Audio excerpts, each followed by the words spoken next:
Hello foundation वाले बच्चों। दोस्तों, सबसे पहले तो हार्टिएस्ट कॉन्ग्रेचुलेशन उन सभी बच्चों के लिए जिन्होंने अपना फाउंडेशन का एग्जाम दिया हुआ है। And I am pretty sure कि आप लोगों का फाउंडेशन का रिजल्ट सक्सेसफुल ही आने वाला है। दोस्तों, अभी हम लोग बात करेंगे आप लोगों के इंटर के एक सब्जेक्ट के बारे में जिसका नाम है जीएसटी।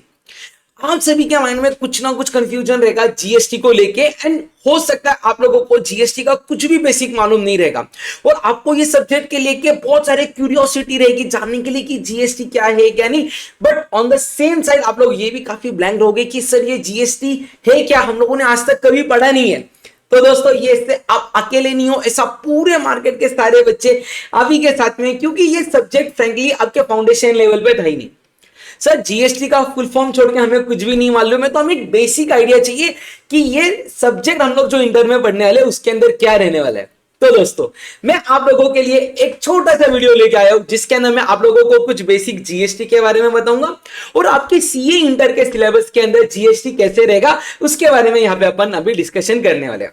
चलो सर, तो बेसिकली ये एक छोटे सी वीडियो के अंदर जीएसटी को समझ के लेंगे, जीएसटी के टाइप्स को समझ के लेंगे, एंड लास्ट में हम लोग आपके सिलेबस के पॉइंट ऑफ व्यू से थोड़ा सा जीएसटी में क्या क्या है वो देख के लेंगे। ठीक है सर, जीएसटी एग्जैक्टली क्या है उसके बारे में कुछ बेसिक बातें बताओ ना।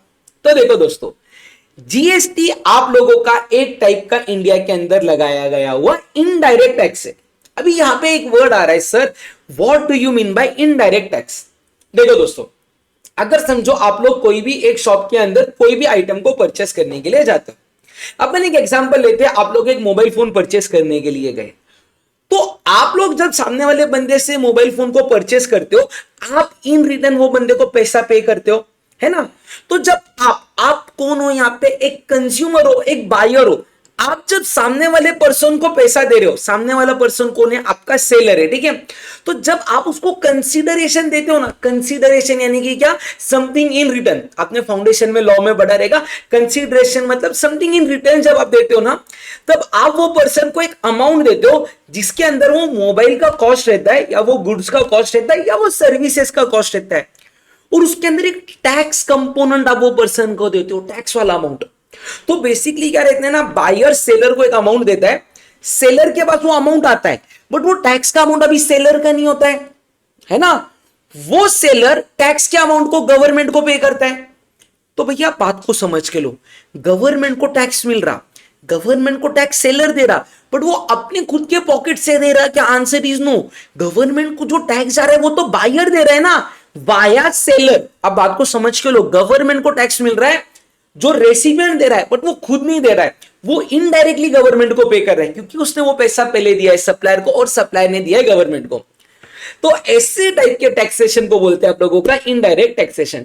ठीक है, इसके अंदर जो फाइनल बर्डन है वो सप्लायर के ऊपर नहीं है, वो किसके ऊपर है, आपका कंज्यूमर के ऊपर आपका बर्डन आता है ना। तो ऐसा रहता है आपका इनडायरेक्ट टैक्स, जिसके अंदर मेजर इनडायरेक्ट टैक्स आज के टाइम पे इंडिया में लग रहा है, जो कि आपका जीएसटी। सर बट हमने तो सुना है कि इंडिया के अंदर जीएसटी 2017 में आया था। सर हमें तो डेट भी मालूम है, 1 जुलाई 2017 को आया था। तो सर क्या इसके पहले इंडिया में कोई दूसरे इनडायरेक्ट टैक्सेस नहीं लगते थे क्या। तो जी हाँ बच्चों, बिल्कुल लगते थे।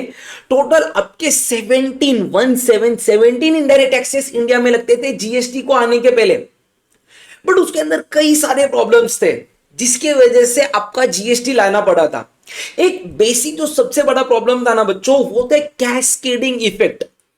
कैस्केडिंग इफेक्ट के अंदर क्या होता था ना, जीएसटी आने के पहले कई बार है ना, एक गुड्स है ना, उसके ऊपर जब मैन्युफैक्चरर हो जाता था, उसके ऊपर सेंटर गवर्नमेंट एक टैक्स लगाता था मैन्युफैक्चरिंग के ऊपर, जिसको बोलते थे एक्साइज ड्यूटी।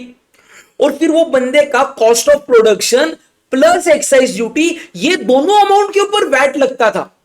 यानी कि क्या होता था ना, जो एक गुड्स है उसके टैक्स के ऊपर टैक्स लगता था, जिसको हम लोग बोलते थे कैस्केडिंग इफेक्ट। ऐसे कई सारे प्रॉब्लम्स थे पुराने इनडायरेक्ट टैक्सेशन में, जिसकी वजह से आपका जीएसटी को इंट्रोड्यूस करना पड़ा था। और ये सारे प्रॉब्लम्स क्या थे, इन डिटेल हम लोग आपके बैच के अंदर कवर यहाँ पे करने वाले। तो बेसिकली यस, इंडिया के आने के पहले, जीएसटी के आने के पहले इंडिया में कई सारे इनडायरेक्ट टैक्सेस थे, टोटल 17 थे, जिनके अंदर कई सारे प्रॉब्लम्स थे, जिसमें का एक प्रॉब्लम आपका कैस्केडिंग इफेक्ट था। और ये सारे प्रॉब्लम्स को सॉल्व करने के लिए सॉल्यूशन के तौर पर गवर्नमेंट ने जीएसटी को इंडिया में इंट्रोड्यूस किया। तो सर इंडिया में जीएसटी कब आया था? इंडिया में जीएसटी आया था 1 जुलाई 2017। सर कितने टैक्सेस को मर्ज किया था? 1717 टैक्सेस को मर्ज करके इंडिया के अंदर जीएसटी लाया गया था। और गवर्नमेंट का एक मोटिव था जीएसटी लाने के पहले कि हम लोग पूरी इंडिया में सिर्फ एक टाइप का इनडायरेक्ट टैक्स रखेंगे जो कि रहेगा आपका जीएसटी, यानी कि हम लोग एक यूनिफाइड मार्केट बनाना चाहते, वन नेशन वन टैक्स की पॉलिसी लाने चाहते, जिसके अंदर सिंप्लीफाइड टैक्स का स्ट्रक्चर रहेगा, कैस्केडिंग इफेक्ट जैसे प्रॉब्लम आपके रिमूव हो जाएंगे, इजी कंप्लायंस होगा और एक यूनिफॉर्मिटी रहेगा टैक्स स्ट्रक्चर का अक्रॉस इंडिया। उसके लिए हम लोग जीएसटी को लेके आएंगे।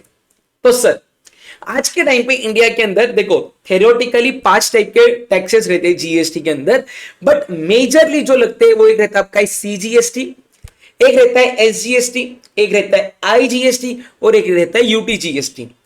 सीजीएसटी मतलब आपका central goods and services tax, SGST मतलब state goods and services tax, IGST मतलब integrated goods and services tax. ये एक ऐसा टैक्स है ना आईजीएसटी आपका, ये सिर्फ और सिर्फ पूरे दुनिया में इंडिया के अंदर मिलता है। और एक रहता है आपका यूटीजीएसटी एक्ट, और एक लास्ट में और एक चीज लगता है सेस करके, जो जीएसटी 2.0 रिफॉर्म्स रिसेंटली आए थे उसके बाद में अबॉलिश हो चुका है। इन डिटेल हम लोग आपके क्लासेस के अंदर इसके बारे में डिस्कशन करेंगे।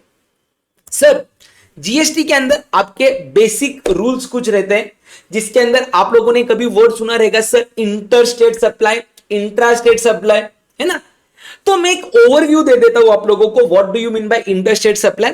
यहां पे हम लोग सिर्फ ओवरव्यू देख रहे हैं, इन डिटेल टेक्निकलिटीज हम लोग आपके बैच के अंदर देखने वाले हैं। देखो अगर एक पर्सन मुंबई का है, वो दिल्ली वाले पर्सन को कोई भी चीजें सप्लाई कर रहा है ना, तो यहां पे आपका सप्लायर एक जगह पे, रेसिपिएंट दूसरे जगह पे, ऐसे ट्रांजैक्शंस को आपका इंटरस्टेट सप्लाई बोला जाता है। और ऐसे ट्रांजैक्शंस में आप लोगों का आईजीएसटी करके एक चीज लगती है ना। तो अगर आप लोगों ने कभी अमेजॉन वगैरह से कोई चीज ऑनलाइन मंगाई रहेगी तो आप बिल पे चेक करना, हो सकता है आईजीएसटी लगाया हो। वर्सेस कभी आप लोगों ने अगर ऐसे ऑनलाइन परचेस किया, ऑफलाइन परचेस किया, तो बिल में सीजीएसटी के साथ एसजीएसटी लगाया गया हो। क्योंकि ऐसे केस में क्या होता है ना, सप्लायर और रेसिपिएंट आपका सेम स्टेट के अंदर फॉल करता है, वो ट्रांजैक्शंस को हम लोग इंट्रा स्टेट सप्लाई बोलते हैं, जिसके ऊपर आपका सीजीएसटी एंड एसजीएसटी वाले टैक्सेस लगते हैं। ये कुछ ऐसे बेसिक गोल्डन रूल्स है आप लोगों के जीएसटी सब्जेक्ट के बारे में, जो आपके सिलेबस के अंदर हम लोग बहुत ही शानदार तरीके से आगे जाके कवर करने वाले हैं। सर सीए इंटर का सिलेबस कैसा है बेसिकली टैक्सेशन का, उसके बारे में कुछ आइडिया। तो आपका जो टैक्सेशन सब्जेक्ट है 100 मार्क्स का, वो 50 मार्क्स का डायरेक्ट टैक्स, 50 मार्क्स का आपका इनडायरेक्ट टैक्स के अंदर बाइफरकेट किया गया हुआ है। आउट ऑफ 100 मार्क्स 30 मार्क्स के आपके लिए एमसीक्यूज रहेंगे, 70 मार्क्स का डिस्क्रिप्टिव पेपर देना है। यानी कि डिस्क्रिप्टिव पॉइंट ऑफ व्यू से जीएसटी 35 मार्क्स का है, एमसीक्यू 15 मार्क्स का है। और ट्रस्ट मी जो आपका पेपर नंबर 3B है, यानी कि आपका जीएसटी है, ये आपके पूरे ग्रुप 1 एंड ग्रुप 2 मिला के सबसे ज्यादा स्कोरिंग सब्जेक्ट होने वाला है, क्योंकि ये काफी एक लॉजिकल स्ट्रक्चर है, प्रैक्टिकल एप्लीकेशन है और बहुत ही वेल डिफाइंड प्रोविजंस है आप लोगों के सिलेबस के अंदर, जो ये एक सब्जेक्ट को हाई स्कोरिंग सब्जेक्ट बना देता है। ठीक है सर, मेजर टॉपिक्स आप लोगों को ये सब्जेक्ट के अंदर ऐसे कवर करने के, जिसके अंदर basic concept, supply, levy, collection, exemption, time of supply, place of supply, value of supply, registration, tax, invoice, e way bill, है ना। ऐसे मल्टीपल चीजें अपने को ये सब्जेक्ट के अंदर पढ़ने की है। बहुत ही शानदार ये कोर्स इंस्टीट्यूट ने डिजाइन किया हुआ है, बहुत ही रेलेवेंट टॉपिक्स आप लोगों के सिलेबस के अंदर रखे हुए, जिससे आप लोगों को जो प्रैक्टिकल नॉलेज है, अगर आप उसके साथ कंबाइन करोगे ये सब्जेक्ट को, तो आपको पढ़ने में डेफिनेटली बहुत मजा आ जाएगा, है ना। चलो सर, इस वीडियो के अंदर मैंने आप लोगों को बेसिक सिर्फ जीएसटी क्या होता है, कब इंट्रोड्यूस होता है, कौन से टाइप्स के टैक्सेस रहते हैं, या आपके लिए कैसे इसमें आप स्कोर कर सकते हो, वो सब आप लोगों को बताया हुआ है। ठीक है, अभी मैं आप लोगों के लिए से बहुत सारे फाउंडेशन के बच्चों के लिए वीडियोस लेके आऊंगा, जिसके अंदर मैं आप लोगों को जीएसटी का बस एक ओवरव्यू देना चालू करूंगा। तो आप लोगों को क्या करना है, बस चैनल को सब्सक्राइब कर दो। रोज ऐसे ढेर सारे आप लोगों को इस चैनल के ऊपर जीएसटी के वीडियोस देखने के लिए मिलेंगे। सभी अपने सीए में फ्रेंड्स के साथ ये चैनल को जरूर शेयर कर देना, ताकि वो लोग भी ऐसे वीडियोस को देख पाए, है ना। और अगर आप लोग चैनल पे नए हो तो चैनल को सब्सक्राइब कर दो, वीडियो पसंद आए तो लाइक कर दो। अगर आप लोगों को इंटर के जीएसटी या टैक्सेशन से रिलेटेड कोई भी डाउट से क्वेरीज है, आप लोग प्लीज कमेंट करके मेरे से पूछना। और यस, चैनल को सब्सक्राइब कर दो, क्योंकि मैं हूं सीए करण सतीजा, और मैं आपके CA final, CMA final, CA inter and CMA inter paper GST subject के अंदर बहुत सालों से एक्सपीरियंस लेके बैठा हूं, तो आप लोगों को ढेर सारा मजा आने वाला ये बैच कवर करने के लिए एंड कंप्लीट करने के लिए। तो stay tuned for another videos. Bye bye.